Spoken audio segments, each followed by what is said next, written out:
أعوذ بالله من الشيطان الرجيم. بسم الله الرحمن الرحيم. قد أفلح المؤمنون الذين هم في صلاتهم خاشعون والذين هم عن اللغو معرضون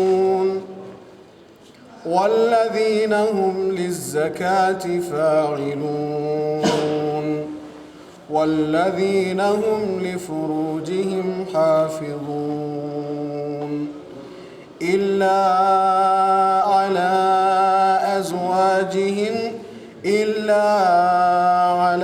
أزواجهم أو ما ملكت أيمانهم فإنهم غير ملومين. فمن ابتغى وراء ذلك فأولئك هم العادون والذين هم لأماناتهم وعهدهم راعون والذين هم على صلاتهم يحافظون أولئك هم الوارثون الذين يرثون الفردوس هم فيها خالدون. ولقد خلقنا الإنسان من سلالة من طين ثم جعلناه نطفة في قرار مكين ثم خلقنا النطفة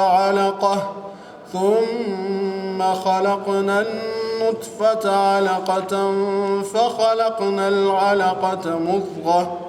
فخلقنا المضغة عظاما فكسونا العظام لحما ثم أنشأناه خلقا آخر فتبارك الله أحسن الخالقين. ثم إنكم بعد ذلك لميتون ثم إنكم يوم القيامة تبعثون. ولقد خلقنا فوقكم سبع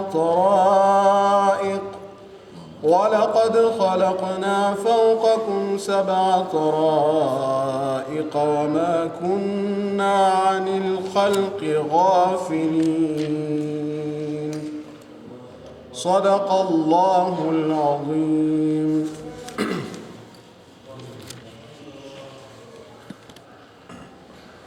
أعوذ بالله من الشيطان الرجيم. بسم الله الرحمن الرحيم. الحمد لله رب العالمين والصلاة والسلام على سيد المرسلين سيدنا محمد وعلى آله وصحبه أجمعين. قال عليه الصلاة والسلام: إن أحسن الحديث كتاب الله وخير الهدي هدي محمد صلى الله عليه وسلم وشر الأمور محدثاتها وكل محدثة بدعة وكل بدعة ضلالة وكل ضلالة في النار. آذنا الله. قال الله تعالى: أعوذ بالله من الشيطان الرجيم. بسم الله الرحمن الرحيم. قد أفلح المؤمنون الذين هم في صلاتهم خاشعون والذين هم عن اللغو معرضون والذين هم للزكاة فاعلون والذين هم لفروجهم حافظون إلا على أزواجهم أو ما ملكت أيمانهم فإنهم غير ملومين فمن ابتغى وراء ذلك فأولئك هم العادون والذين هم لأماناتهم وعهدهم راعون والذين هم على صلاتهم يحافظون أولئك هم الوارثون.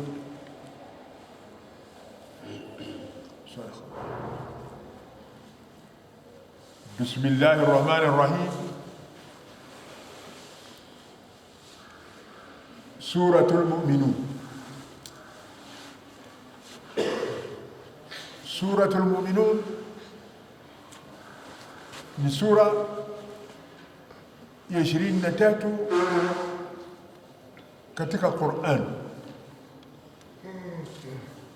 Suratun, tamko sura tumeshatajiwa mara 23 vile vile. Nini maana ya sura? Suratun taifatun min kalami Allahi azza wa jalla fi kitabihi al-aziz laha awwalun wa akhir. Sura ni taifa ya maneno ya Mwenyezi Mungu katika kitabu chake kitukufu ya Qur'an, inayo sura mwanzo na sura inayo mwisho. Sura imepewa jina la Al-Mu'minun. Al-Mu'minun, nini maana Al-Mu'minun? Al-Musaddiqun. Al-Mu'minun wenye kuamini imani kamili. Al-Mu'minun wenye kuamini imani sawa sawa. Al-Mu'minun wenye kuamini imani iliyo barabara.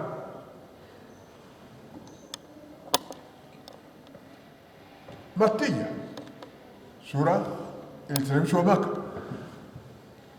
Wa ayatuha 18 wa 100. Aya zilizomo katika hiyo sura ni aya 118. Bismillahir Rahmanir Rahim. Bismillahir Rahmanir Rahim. Waja wema wote, waja wazuri wote, waja wanamtambua Mwenyezi Mungu, kila lao wanalolianza huanza kwa Bismillahir Rahmanir Rahim. Kila lao wanalolianza huanza kwa Bismillahir Rahmanir Rahim. Na tutaona mengi ya sura imeanzwa na Bismillahir Rahmanir Rahim. Ndio Rasul sallallahu alaihi wasallam amesema nini? Kullu amri dhi bali la yubda bi Bismillahir Rahmanir Rahim fa huwa aqta au abtar au ajdam ay qalilul baraka. Sallallahu alaihi wasallam sema kila jambo lenye kushughulikiwa lisipoanzwa kwa Bismillahir Rahmanir Rahim, silo jambo huwa ni baraka yake ni chache. Ndio unaona wao waumini walioamini imani kamili mengi yao wanayatenda wakianza huanza kwa Bismillah. Mtu mwenye kuamini imani kamili anapoanza kula useme Bismillah. Mtu mwenye kuamini imani kamili anapokunywa anasema Bismillah. Mtu anayeamini imani kamili anapoanza kuandika useme Bismillah. Mtu anayeamini imani kamili anapokaa anasema Bismillah. Mtu anayeamini imani kamili anaponyanyuka useme Bismillahirrahmanirrahim. Ili lake analolianza liwe na nini? liwe na baraka ile inalotakiwa kwalo. Baraka ni ziada za kheri katika amali ya kazi ya mtu anayoyatenda. Bismillah, bismillah, kukutaja utukufu wa jina lake Mwenyezi Mungu. Bismillah, kukutaja ujuu wa jina lake Mwenyezi Mungu. Bismillah, kukutaja ukubwa wa jina lake Mwenyezi Mungu, au kukutaja utukufu wa mwabudiwa wa haki, au kutaja ujuu wa mwabudiwa wa haki, au kutaja ukubwa wa mwabudiwa wa haki. Sasa bismillah, kwa jina lake Mwenyezi Mungu nataka nini? Kwa jina lake Mwenyezi Mungu wataka nini? Kwa jina lake Mwenyezi Mungu tutaka nini? Bila shaka kuna kitu tulichokificha hapa. Yani tuanza kwa jina lake Mwenyezi Mungu, ili hali tutaka baraka, tutaka kheri, tutaka fahamu, tutaka kuelewa, tutaka kuwafikishwa, kusikiza kwa umakinifu na ufaidifu wa kupata manufaa katika hayo tunayoingilia. Tunataka nini? Kuwafikishwa, atuwafikishe Mwenyezi Mungu katika haya tunayoingilia, iwe yenye kuwafikiana na hali zetu na kuzigeuza hali zetu, tuwe na hali kama Qur'an, akhlaquna iwe kama akhlaqul Qur'an. Ar-Rahman, yeye Mwenyezi Mungu yu mwenye kuneemesha neema kubwa kubwa. Ar-Rahim, yeye Mwenyezi Mungu yu mwenye kuneemesha neema ndogo ndogo. Ndio unamkuta au namkuta au twamkuta mwenye kuamini imani kamili hana tabu kwa yule aliye na neema kubwa kubwa, hana shida na yule aliye na neema ndogo ndogo. Anajua kuwa mpeanaji ni yeye Mwenyezi Mungu, ndio alifanya kumpa huyu nyingi, amempa huyu ndogo, amempa huyu zero, hana chochote. Hayo yote ni mtu anatabaraka tawakkala ala Allah, hana tabu mwenye kuamini na hayo, kwa kuwa mpeanaji ndio khiari inayo ya kupeana. Basi ya Rahman, yeye ni mwenye kuneemesha neema kubwa kubwa. Ar-Rahim, yeye ni mwenye kuneemesha neema ndogo ndogo. Qad aflaha al-mu'minun, qad, hakika bila shaka, aflaha, wamefaulu, almuminun, wale waja walio amini imani kamili, almusaddiquna tasdiqan qabila, wale walio sadikisha maneno ya Mwenyezi Mungu sadikisho lililokuwa kamili. Na hilo sadikisho lililokuwa kamili halipatikani illa bimtithali awamirillah wa ijtinabi nawahihi.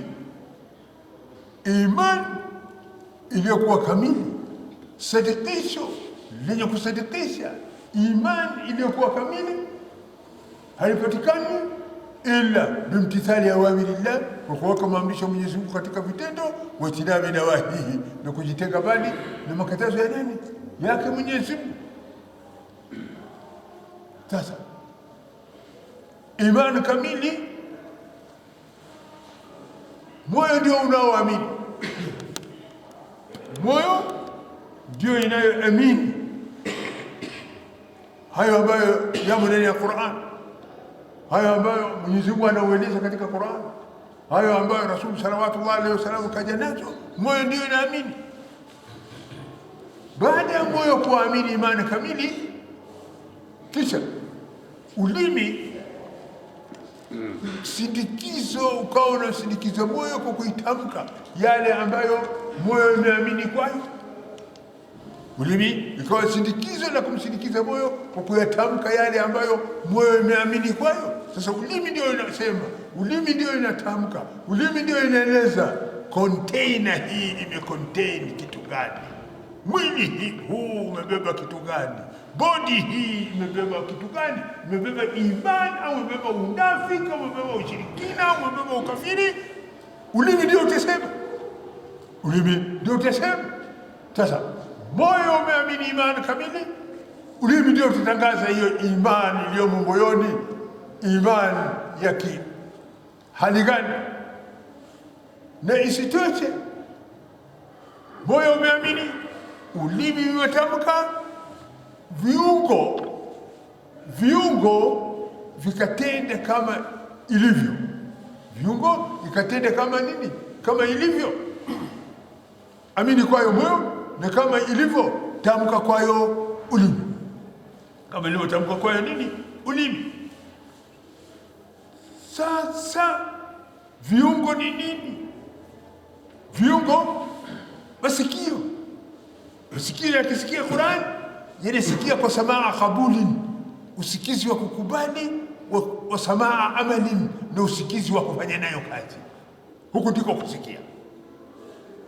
Macho yanapoona qudratullah, maneno ya Mwenyezi Mungu, yanaona uoni nadhara takabuli, wa kukubali uwezo wa Mwenyezi Mungu na kubali qudra ya Mwenyezi Mungu na kubali qada. Isitoshe viungo nayo, mikono nayo inatikisika kama vile Qur'an inavyoamrisha mkono ifanye nini. Mkono inakatazika kama vile Qur'an ilivyokataza mkono isifanye nini. Isitoshe viungo, miongoni mwa viungo, miguu. Sasa miguu nayo vile vile inatikisika kama vile moyo ulivyoamini kwayo, kama vile ulimi ulivyotangaza, na kama vile imani inavyohitajika katika hali ya mwenye kuamini. Imani iliyo nini? Imani iliyokuwa kamili. Sasa imani iliyokuwa kamili inatengezeka timu yake kwa vitatu. Imani iliyokuwa kamili, timu hiyo ya imani kamili inatengezeka kwa vitu vitatu. Timu hii ya kuamini imani kamili inatengezeka kwa vitu vitatu: moyo, ulimi, viungo. Viungo vinatenda kama vile moyo ulivyoamini kwayo, ulimi unatamka kama vile moyo ulivyoamini kwayo, na moyo umechukua jukumu la ulimi na viungo kama ilivyoamini kwayo kikweli. Sasa sharti vishirikiane vitatu hivyo, ndio mtu ataingia katika timu hii ya wenye kunini, ili kuamini imani iliyokuwa kamili.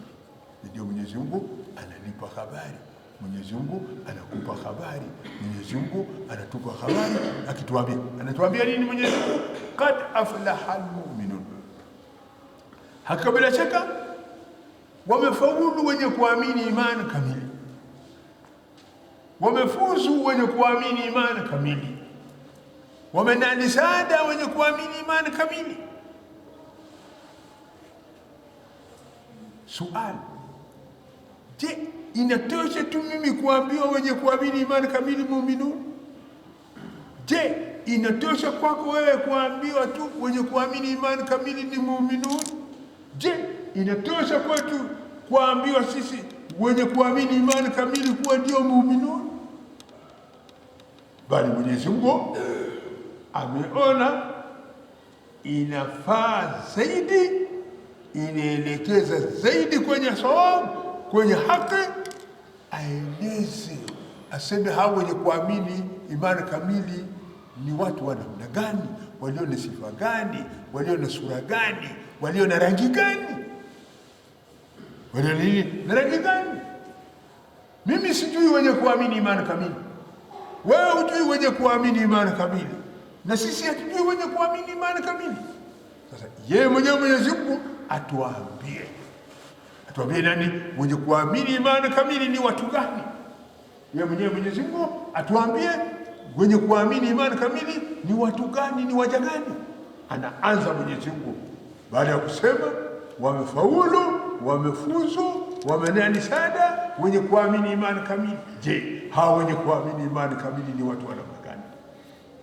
Anasema Mwenyezi Mungu alladhina hum fi salatihim khashi'un.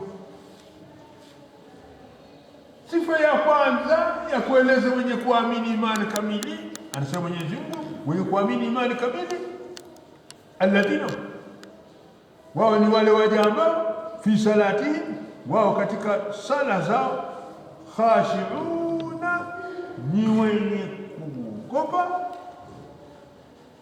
wakatulia katika kunyenyekea kwake Mwenyezi Mungu. Sifa ya kwanza, siwezi kuwa muumini mpaka niwe musalli. Huwezi kuwa muumini mpaka uwe musalli. Hatuwezi kuwa muumini mpaka tuwe musalli. Mpaka tuwe nini? Musalli. Sifa ya wenye kuamini imani kamili, sifa zao za kwanza nini? Ni kusali. Sifa zao za kwanza ni nini? Ni kusali. Aliyesema nani? Aliyetamka hayo kwetu ni nani? Ona katika hiyo Qur'ani ulionayo yameandikwa. Ikiwa katika Qur'ani yangu hiyo mbaya, yako hiyo vile vile mbaya. Ikiwa Qur'ani yangu hiyo ni makosa, yako hiyo vile vile ni makosa.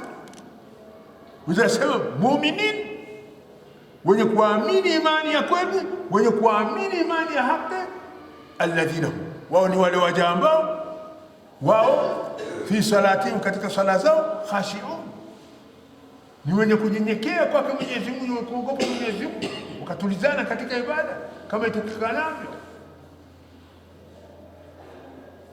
Haya, hii sifa ya kwanza ya watu gani? Ya muuminu. Sifa ya pili ya waja walio waumini, ambayo mimi siyajui na wewe hujui na sisi hatujui, bali Allah Rabbul Alamin ndiye anayetuambia hao wenye kuamini. Sifa ya wenye kuamini ya pili, sifa yao ni walladhina hum anil lagwi muridun. Wenye kuamini imani kamili ni wale waja ambao, walladhina, wao ni wale waja ambao anil lagwi, kwa maneno ya upuzi, muridun, wanajitenga nazo mbali, wanaugezia mgongo. Muridun, wanajitenga nazo mbali au wanaugeuzia kwa hiyo mgongo. Sasa hawa muumini, mambo ya upuzi hawamo ndani yake. Mambo ya upuzi ambao hawamo ndani yake, mfasiri hapo Sheikh anil kadhibi, hukuti muuminin warongo, washatimi, hukuti muuminin watukanaji, hukuti muuminin wasengenaji, hukuti muuminin wafitinishaji, hukuti muuminin kama hivyo na hivyo. Anilawe katika mambo ya upuzi, muridun, wajitenga nazo mbali. Mambo ya upuzi, ngoma zetu hizo ni vitu vya upuzi, ndio lugha hiyo. Upuzi, tarabu zetu hizo, mambo ya upuzi. Tarabu zetu hizo, mambo ya upuzi. Isitoshe, katika hizi runinga zetu hizi na TV zetu hizo, kuna vitu vinakuja vinaleta picha yake. Mama hawezi kuwa amekaa katika sitting room kwa utulivu, wala baba hawezi kukaa katika sitting room kwa utulivu, wala mwana hawezi kukaa katika sitting room kwa utulivu. Kwa nini? Kwa kuwa ni mambo ya nini? Aibu. Mambo ya nini? Ya aibu. Aibu nini? Kubusiana hii. Wewe umekaa na mwanao msichana na mwanao mvulana, maana watu wakibusiana, Unasemaje wewe? Wewe una heshima wewe? Unasemaje wewe? Una kitu kinachoitwa murua wewe? Hayo ni mafunzo kwa hawa. Ikiwa ni uzuri kwenu basi ni uzuri, lakini inayo doa lake, lakini inayo tobo lake, lakini inayo kasoro yake. Na kasoro yake hata hawangwana waliokuwekwa hapa, ilikuwa ikija picha namna hiyo nasema unsuitable for underage. Wangwana hao walikuwa wakisema hivyo. Hata sinema hizo sio kila sinema ingine unsuitable. Hizo zote nini? Ni lawi, mambo ya upuzi. Miongoni mwa upuzi barabarani hapa, kuweka genge hapa barabarani, kukaa, ni mambo ya upuzi. Kupitisha saa hapa barabarani, mambo ya upuzi. Kupitisha wakati hapo barabarani, upuzi. Tafuta kitu cha maana, fanya wakati sikupite. Alwaqtu kasayfi in lam taqta'uhu yaqta'uka, wakati kama upanga, usipoukata utakukata kwa hasara, utakukata kwa hasara. Wal asri, amewapa Mwenyezi Mungu kwa wakati wa alasiri au kwa zama zote, innal insana lafi khusr, hakika mwanadamu yumo katika hasara nyakati zote. Wanadamu wamo katika hasara katika nyakati zote. Siku ya Kiyama mwanadamu mwovu atakapoona maovu yake, wala wakati umenipita, hasara imepita, sikutenda jambo. Na huyo mwema naye akiona, akifika siku ya Kiyama kwa mema aliyofanya katika wakati lao, ningelijua, ningelifanya mengi katika hizo nyakati zilizopita. Ndio mwanadamu au wanadamu wamo katika hasara katika hiyo. Sasa waja wema ni waja gani? Waja wenye kuamini imani kamili ni waja gani? Sifa ya waja wema ya pili, wao walladhina hum, wao anilagwi, kwa mambo ya upuzi. Mambo ya nini? Ya upuzi. Unakaa hapo mpaka saa 8 ya usiku, saa 9 ya usiku, unaona kivuli. Unaona nini? Kivuli. Humuoni mtu, unaona tu kivuli. Unakaa mtu mwanaume mzima, unakaa tu. Subuhi usali, unaona kivuli. Isha usali, unaona kivuli. Kitu gani imekufanya? Kivuli gani imekufanya? Kivuli ina faida gani na wewe? Unayo. Sasa rekebisho wakati wa kupambana na vivuli. Kuna vivuli vingi na namna nyingi tunaweza kuitizama.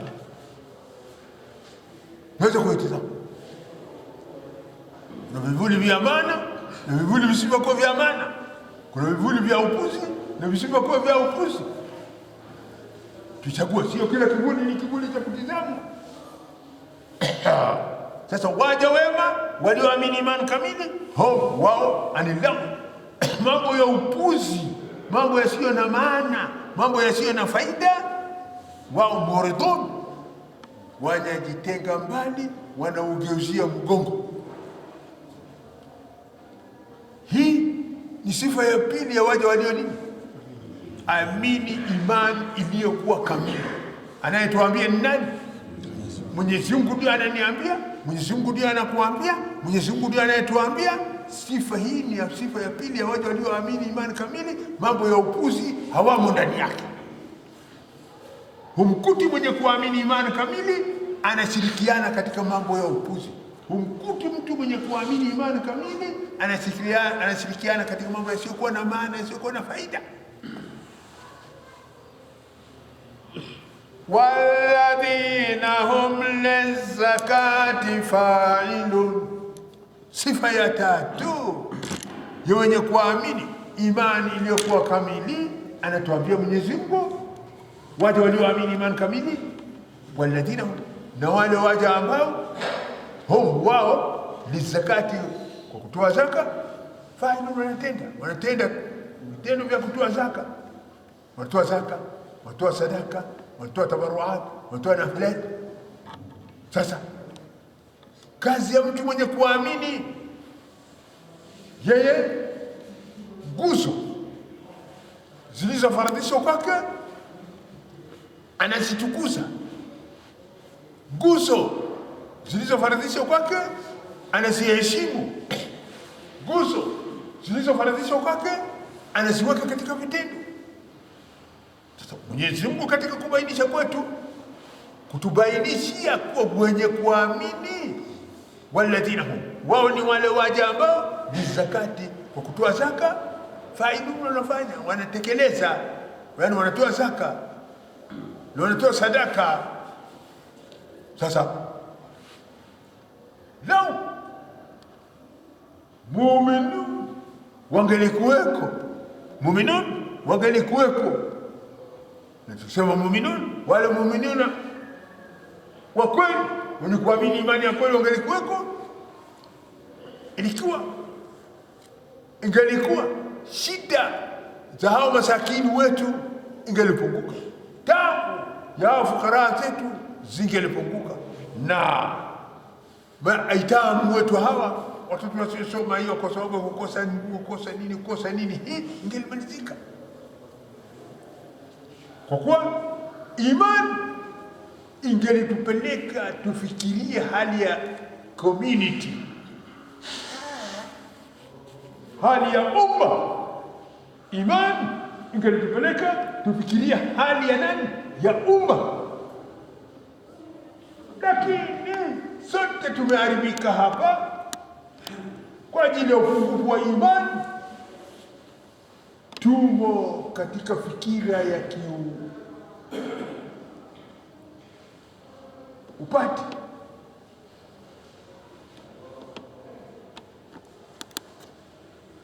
ya kijumuiya, ya mrengo wa kulia na mrengo wa kushoto. Lakini imani ingelikuweko, ingelitulete katika hali ya kikomuniti, tukaukuza ni zakati failu, tukatoa zaka ambayo manufaa yake inarejea kwa watu wetu, manufaa yake inarejea kwa jamii, jamaa zetu, manufaa yake inarejea kwetu kuko tumetekeleza amri aliyotuamrisha sisi Mwenyezi Mungu. Sasa wenye kuamini imani iliyokuwa kamili ni watoaji zaka. Ni watoaji nini? Zaka. Sasa nikiulizwa mimi, Mahmud, umeshatoa zaka? Sijatoa. Miaka mingapi? Hata sina habari nayo. Ukiulizwa wewe, unafikiri utasema nini? Ukiulizwa wewe, unafikiri utasema nini? Unatoa zaka wewe? Hawa ndugu wangu wote hawatoi zaka, kila mmoja anadai yeye fakiri, kila mmoja anadai yeye maskini, kila mmoja anadai yeye hajiwezi. Hajiwezi, hujiwezi, utadanganya misikiti. Sijiwezi, nitadanganya misikiti. Sina, nitadanganya misikiti. Lakini Allah alimu bidhati sudur,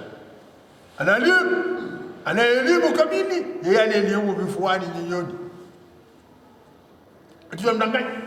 Sasa tumeona hapa, tumeambiwa waumini waliokuwa kamili ni wale wanaotoa nini? Zaka. Mwezi wa Rajab baba na mwezi wa Shaaban umelizika juzi. Shaabani hii maana hapa ni shahidi, ilipigwa kelele hapa. Inatakiwa kitu gani? Wacha zaka, sadaka. Inatakiwa nini? Sadaka ya nini? Ilikuwa kitu nini sadaka hili? Rahmit ya kurehemu maiti. Ni rahmiti hii watu 11, fajazahumullah khair. Ramiti hii watu 11 wote ndio hii report na hapa ramiti hii watu 11 ndio kibira mzima hii waumini waliotoa hiyo 11 ndio kwangu nitawapa jina, nitakupa jina, lakini kwa sema tangaza hapo si bwana pa kutangaza mwenye kutenda vitu, lakini ndio kwa siri nitakwambia. Ndivyo ilivyo, ndivyo Qur'ani inavyoelekeza, ndivyo Qur'ani inavyosema. Ile tu ni sadaka ndio tumeambiwa tutoe, tunatoa. Lakini sasa hii zaka hii ni lazima wajibu, na zaka yenyewe ina kiwango chake. Ukiwa una shilingi 100 umekaa na mwaka mzima, ukuivunja, ukifanyia chenji, ukuitumia mwaka mzima, umekaa na hiyo shilingi 100, dini au sheria au Mwenyezi Mungu anakuambia lete 250, lete shilingi 2 na sumuni. Unaona kitu kidogo namna gani? Kitu kidogo namna gani? Kitu kidogo sana, lakini kwa vile moyo ulivyokuwa hauna imani, moyo haukuheshimu imani, imeona shilingi 2.5 hii ni Mount Everest. Yo milima leo shinda milima zote ulimwengu kwa urefu na kwa uzito. Rekebisha, turejee kwa Mwenyezi Mungu. Tusiporejea kwa Mwenyezi Mungu, kule tuendako, tuenda matatani. Haya, hii ni sifa ya ngapi ya waja walioamini imani kamili?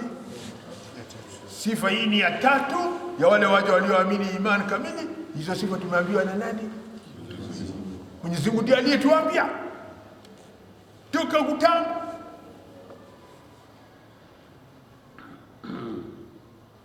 Sifa ya 4 ya wale waja walioamini imani kamili, waumini wa kweli, ambao nyoyo zao, ndimi zao, mikono yao zimeshirikiana. Walladhina hum li furujihim hafidhun, waja walioamini imani kamili. Walladhina nao ni wale waja ambao hum wao li furujihim, kwa tupu zao, hafidhun, wanazihifadhi, wanalinda tupu zao. Wanalinda tupu zao kwa kuvaa ndawea, wanalinda tupu zao kwa kuvaa suruali, wanalinda tupu zao kwa kuvaa nini, saruni. Hapana, wanalinda tupu zao kwa kutofanya zina. Wanazilinda tupu zao. Watu walioamini imani kamili hawafanyi zina. Watu walioamini imani kamili hawafanyi nini? Zina, hawamo ndani yake. Watu walioamini imani kamili hawafanyi zina. Mwenyezi Mungu anakuambia watu walioamini imani kamili, wao sifa zao ni nini? Adabu yao ni nini? Heshima yao ni nini? Li furujihim, tupu zao, hafidhuna, wanazilinda zisifanye zina. Sasa ukiona hizo diluka zetu ni vitega zina, ukiona hizo tarabu zetu ni vitega zina, ukiona hizo dansi zetu ni vitega zina, ukiona hizo patisi zetu ni vitega zina, sarakasi zetu hizo ni vitega zina. Kwa kuwa humo watashirikiana waliomo na wasiokuwemo, watashirikiana wanaume na wanawake, wasichana na wavulana, watashirikiana humo. Ushirikiano huo, ushirikiano wa maovu, ukimachafu, usiopendekezwa na dini, usiotakikanwa na dini. Sasa waja wema ni wale wanaolinda tupu zao na kutofanya zina. Mashaallah, alhamdulillah, Mwenyezi Mungu ametujalia tumezaa wasichana wengi karibu kushinda kibira hii, na vile vile ameturuzuku wavulana ambao wanaweza kuwa sitara kwa hao wanawake, kwa wasichana, na hao wasichana wanaweza kuwa sitara kwa hao wavulana. Lakini wenye mawazo wako, mushkili iliyoko, wenye mawazo wako, wenye fikira kama hii wako, hawako. Sasa watapatikanwa walinzi wa furuji, watapatikanwa wachungaji wa furuji, walinzi wa utupu watapatikanwa, wachungaji tu utupu watapatikanwa, hawatapatikanwa. Kwa hali ndio hii, hakuna anayeshimka, hakuna anayekutuka, hakuna anayefikiria hata kudhania nini vibaya hivyo. Mkao tunaokao sio mkao wa kukuza umma, sio mkao wa kukuza jamii, sio mkao wa kuongeza community, bali waja walioamini imani kamili, sifa zao lifuruji mahafidhu, wanazilinda tupu zao wanazilinda nini? Tupu zao. Basi swali, mnajilinda? Swali, wajilinda? Swali, twajilinda? Ndio swali. Illa ala azwajihim, illa waja wema waumini kamili, tupu zao wanaziweka kwa wake zao waliowaua. Tupu zao wanaziweka kwa wake zao waliowaua kwa nikaha iliyokuwa sahihi. Alazwaji, utupu huo tulionao maana pake pa kuwekwa ni kuwekwa kwa wanawake walioolewa nikaha sahihi, wanawake waliolewa kwa nikaha sahihi. Sasa sitaki hivyo, na wewe hutaki hivyo, na sisi hatutaki hivyo. Mwenyezi Mungu anayo guruneti yake, haimchagui A class, B class, C class, Z class, haichagui. Ndio umeruka mpaka basi ni wewe, ndio umeruka mpaka basi ni wewe. So waja wema ni wale waliotumia tupu zao kwa wake zao walio wao kwa nikah iliyokuwa sahihi, au ma malakat aymanuhum, au wanatumia tupu zao kwa wale wajakazi waliomiliki mikono yao.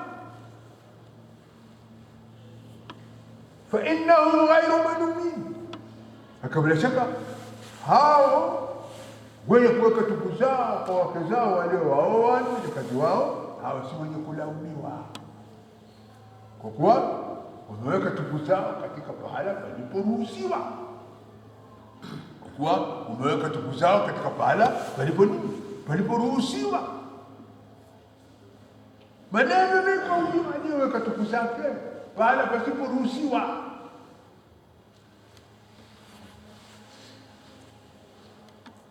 Ni msiba kubwa.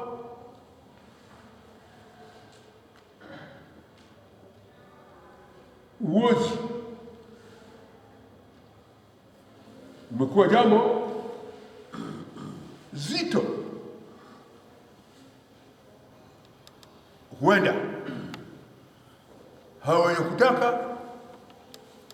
tukawa ni wenye kuvunjwa moyo, kuvunjika moyo kwa kutopata hivyo vinavyorahisisha kuna nini kuoa. Lakini ndio anaweza kushikamana. Kuna jamii jamaa fulani hapa kazi yao ni hii ya kuelekeza katika hiyo njia, wanaweza kurahisisha mambo. faman batagha waraa dhalik faulaika humul aadun. Faman, basi wale ambao au yule ambaye ibtagha, atakayetaka waraa dhalika, kufanya kinyume ya hayo, yule ambaye atakayetaka kufanya kinyume ya hayo, yani akataka kuingiza tupu yake kwa mke asiyemuoa, yule anayetaka kuja kufanya zina pasipotaka kuoa, atakayetaka kinyume ya hayo, ni yule ambaye hatataka kutumia mjakazi wake. Basi watakaotaka kinyume ya hayo ya Mwenyezi Mungu, faulaika, basi hawa waja namna hawa, humul aadun humul mujawizuna lihududillah, hao wamepita mpaka ya Mwenyezi Mungu. Hawa wamepita nini? Mpaka ya Mwenyezi Mungu, mpaka ya sheria zake Mwenyezi Mungu, mpaka ya dini yake Mwenyezi Mungu wamepita. Na apitaye mpaka ya dini yake Mwenyezi Mungu, bila shaka kuna hukumu, kuna adhabu atakayoadhibiwa. Ndio sasa mtu mwenyewe ima atakuwa ni mwenye kunusuru nafsi yake, au atakuwa yeye ni mwenye kuangamiza nafsi yake, kuingiza nafsi yake katika machafu na maovu kama hayo.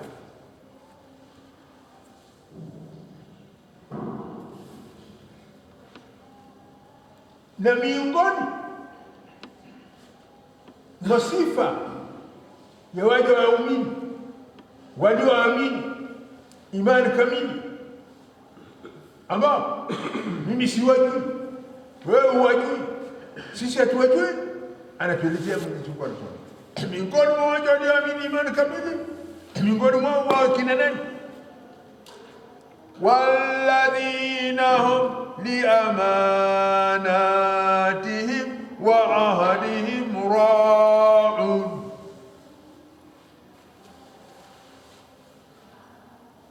Hiyo sifa ngapi? Ya tano. Ya watu gani? Muminini, wale waja walioamini imani kamili. Sifa ya tano ya wale waja walioamini imani kamili. Sifa ya tano, walladhina, waja walio watakaofuzu, waja watakaofaulu, wale ambao liamanati, wao kwa amanati zao, wa ahdihim, na ahadi zao, raun, wanazilinda, wanazihifadhi. Amana ni kitu ulichopewa, unaambiwa niichungie, nihifadhie, nilindie. Ona amana ya Mwenyezi Mungu ni nini kwetu sisi? Amana ya Mwenyezi Mungu kwetu sisi ni hii sala. Amana ya Mwenyezi Mungu kwetu sisi ni hii shahadatain, ashhadu an la ilaha illa Allah wa ashhadu anna Muhammadan rasulullah. Amana ya Mwenyezi Mungu ni hii saumu Ramadhan. Amana ya Mwenyezi Mungu iqamu sala. Amana ya Mwenyezi Mungu itau zakat. Amana ya Mwenyezi Mungu hijjul bayt. Amana ya Mwenyezi Mungu tarkul ghiba, tarkul namima, tarkul kadhib, wa tark. Hizo zote ni amana zake Mwenyezi Mungu. Sasa kulinda amana ya Mwenyezi Mungu ni kufanya vipi? Sala utalinda namna gani? Utachunga sala namna gani? Nayo ni amana ya Mwenyezi Mungu kwako, utalinda namna gani? Au sala huchungwa namna gani? Hulindwa namna gani? Madamu Mwenyezi Mungu amenifaridhishia sala, amekufaridhishia sala, ametufaradhishia sala. Sasa kulinda hiyo sala, kuchunga hiyo sala ni kusali kila sala katika wakati wake, kila siku pasina kukosa, pasina kukosa.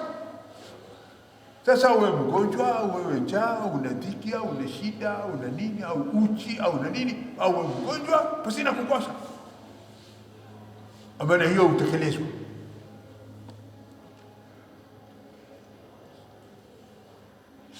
Amana ya Mwenyezi Mungu hizo wajibati alizowajibisha Mwenyezi Mungu na kuzilazimisha kwetu sie, ndio amana ya Mwenyezi Mungu. Inatakikana tufanyeje? Tuiweke katika vitendo, na tusipoweka tunakuwa khainina lillah. Tunakuwa nini? Khainina lillah. Tunakuwa nini? Khainina lillah, watu wenye kufanya khiana kwake Mwenyezi Mungu. Na mtu anakuwa ni mwenye adabu mbaya kabisa, anakuwa mtu mbaya kabisa akiwa ni mtu anayefanya khiana kwa Mwenyezi Mungu. Mtu mbaya kabisa huyo, hana adabu, hana heshima, hana heshima. Miongoni mwa amana zake Mwenyezi Mungu ni hizo wajibati alizowajibisha nani? Mwenyezi Mungu juu yetu. Hizo ni nini? Ni amana zake Mwenyezi Mungu juu yetu, na tusipotenda tujue sisi tu wakosefu. Tusipotenda tujue kuwa sisi tu nini? Wakosefu.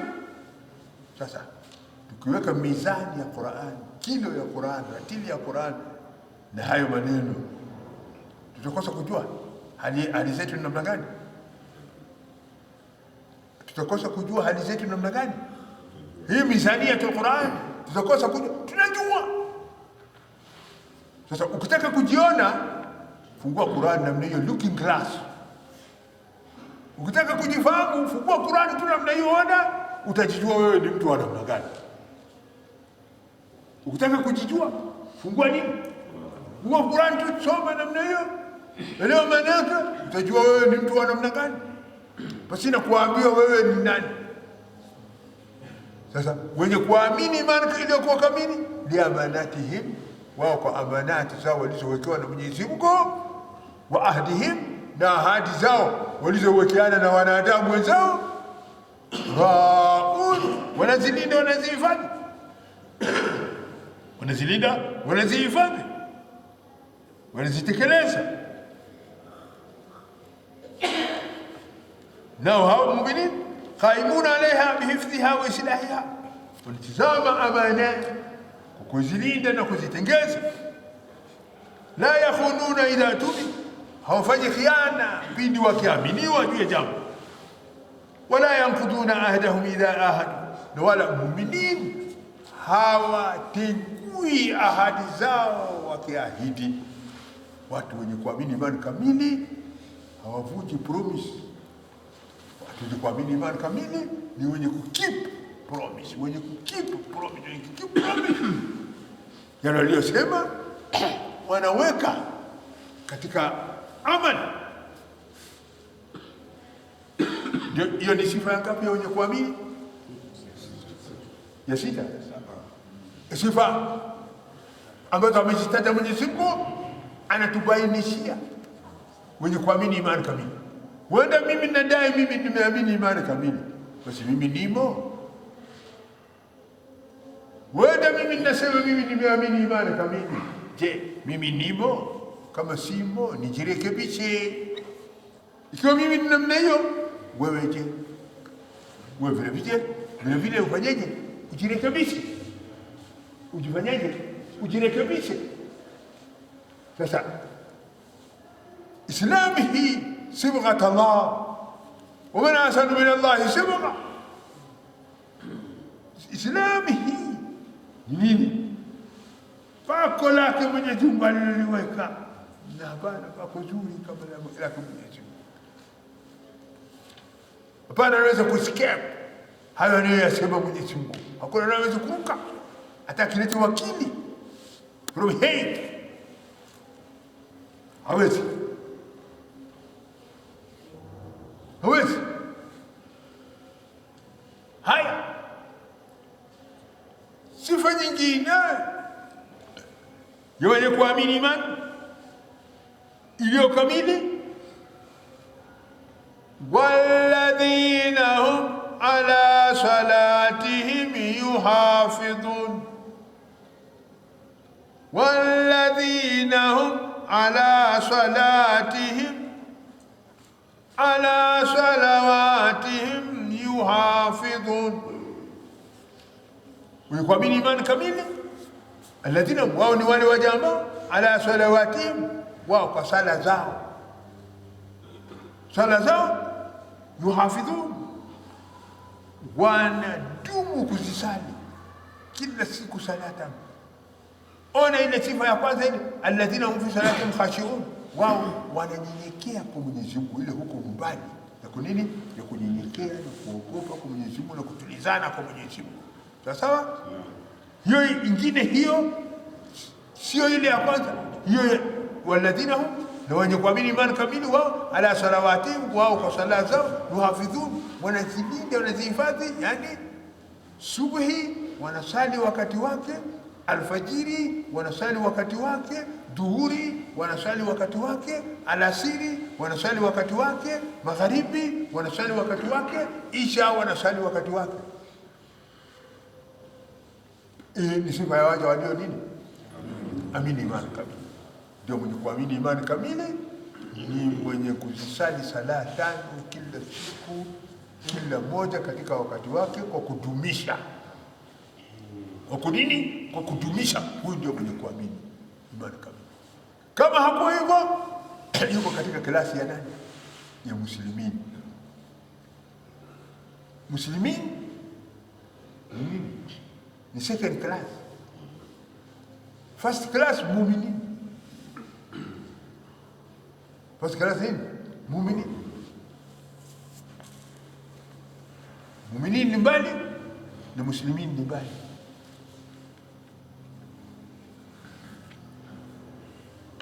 Haya, sifa ya waja wasuluhivu na wema ambao watafaulu siku ya Kiyama ni wale ambao ala salawatihim, wao katika sala zao yuhafidhun, wanazisali, wanadumu katika kuzisali kila mmoja katika wakati wake, sala 5 kwa kuzikamilisha sharti za sala na nguzo za sala na sunna za sala na baadhi za sala na hayati za sala, wanazikamilisha.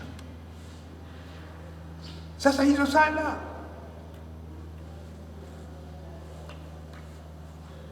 sitaweza kusali kwa kuiga.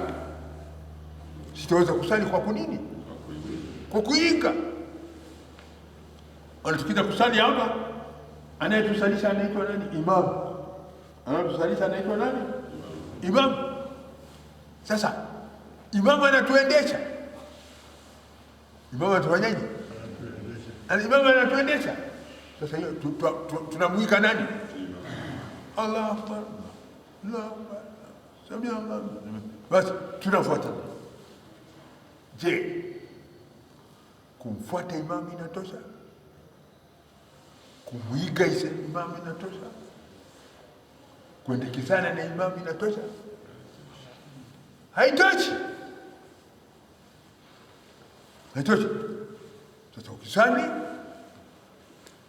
ujue hii ni fardhi, hiyo kusimama ni fardhi, au kusoma hii ni fardhi, kwenda rukuu ni fardhi, itidali ni fardhi, ni ujue fardhi, sunna, wajibu, sharti. Hayo mambo yanatakiwa yajulikane,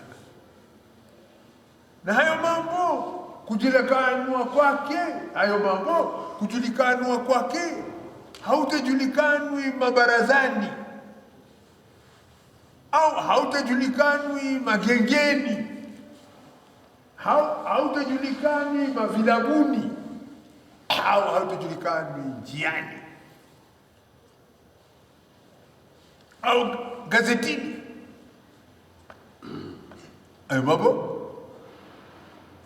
sharti nikae chini nitake kujua usuluhivu wa sala zangu, nitake kujua usahihivu wa sala zangu, nitake kujua ukamilifu wa sala zangu. Sharti kwa kunini? Kwa kusoma. Sharti kwa kusoma ndio tutakapofaulu. Lakini pasina kusoma tutasali sala ya kuiga. Pasina kusoma tutasali sala ya kuiga. Mengine garaya nabiseni salata aburu, mengine garaya nabiseni salata aburu, mengine garaya nabiseni salata aburu, nagaburu mundu nagaburu imam.